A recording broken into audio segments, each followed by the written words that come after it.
Hey everyone, welcome to episode 30 of Tuesday Tips. This is going to be the last advanced Tuesday tip. I'm going to be filming some walkthrough solves next week, or in like 2 months, because I'm actually filming this in May and this will release after Worlds.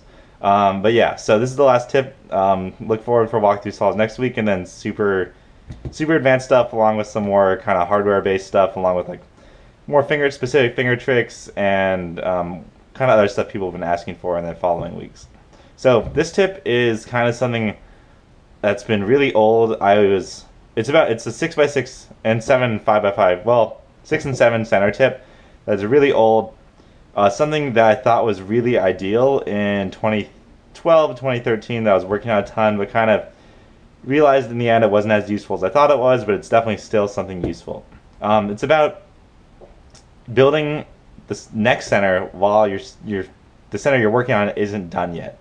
So the obvious thing is that if you're building your next center while your current center isn't done, it's going to slow down your current center. You have to make sure you save your next center while you're doing your current center, which is going to add some extra time. So the key here is you only do it when you see something really lucky, like, oh wow, in 2 moves I can make 2 bars on 6x6. Like, that's probably worth saving. It's going to save me 3 seconds building that center and only cost me 1 second building this center. Probably worth it.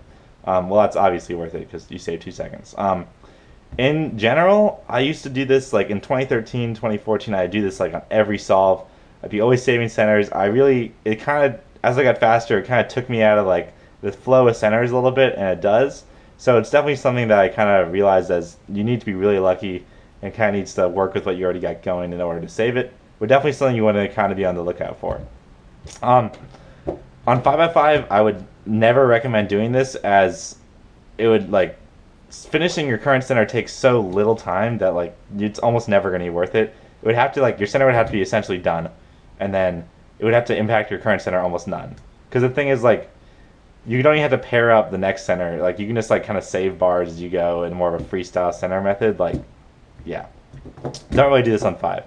But anyways, this combined with the 2x1 blocks and stuff I'll go over in Expert Series kind of make up what I call like freestyle centers, which is just kind of like a name for super advanced centers that I do along with. I don't think no one in the world quite does centers the way I do. So I guess I'm like the only person who does true freestyle based on my own definition. So, but yeah. So this is kind of this is kind of the case where I'd say it's definitely worth it. So we made our red center. We made 2 bars of our orange center. And then, whoa, we had this 3x2 block on the white center. That's really easy to turn into a 2x2 block. Done. That was like 4 moves. So what we're going to do here is we're going to do that, and then we're going to save it on the left. Always put it on the left if you're right-handed, right if you're left-handed, whatever. And then we're just going to finish off our orange center while saving this here. This was fine. We're just going to have to make sure we put this back. And then it's not that much of a hassle, because normally we would do this and slice up. Not that much harder to do this and slice up and save it. It's pretty much just, I'm sure a lot of you have seen like, oh man, this is just so lucky, I should probably be saving this as we go, which is definitely correct. Like, say I finished that center, and then this is my next case.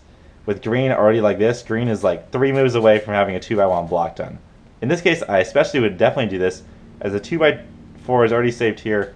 We can make this 2x4 here. We're already only turning with the outer half here, so this hardly wastes any time at all, because we're not losing mobility on this side because it's already locked in here. When you're doing your last 4 centers, definitely saving ahead to the next center, especially on the left side. If you've already built your left side, definitely not as big of a hassle, and definitely something I do a lot more. I do that a lot, not really even thinking about it, as it's just so easy. So definitely something you want to kind of think about and look out for. Yeah, so tune in next week or whenever this comes out for walkthrough solves.